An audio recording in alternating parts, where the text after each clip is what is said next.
I honor them by remembering who they are, what we shared, and the accomplishments that we all had.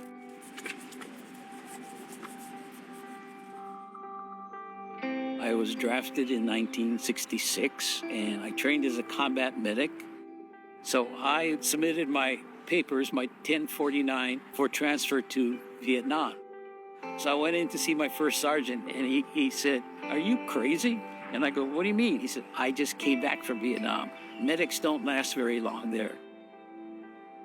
You know, being a native Hawaiian and having been raised with warrior culture, that really was the single motivation. I did not want to grow old, always wondering how I would have done as a combat medic.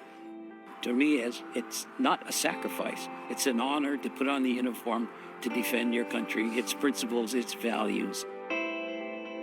When I got to Vietnam, I was assigned to the 196th Light Infantry Brigade, 2nd Battalion, 1st Infantry Regiment, and they were in the most intense area in I Corps.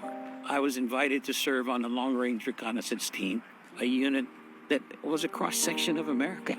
We had a couple of kids from East Coast, New York, a couple of kids from Puerto Rico, Midwest, and the West Coast. You get to know very intimate details of the guys you serve in combat with. Stories of how and where they grew up, what brought them into the service. Service in Vietnam authorized you 1 week of R&R. When I left, my team was in a relatively quiet location.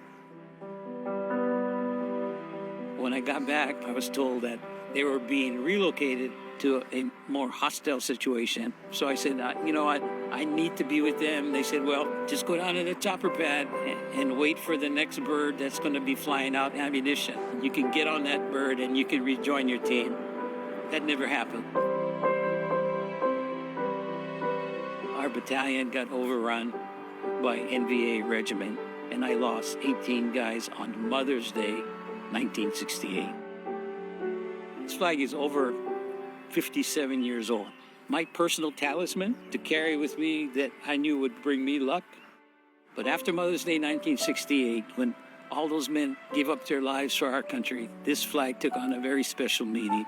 It came to symbolize and represent the lives that were lost.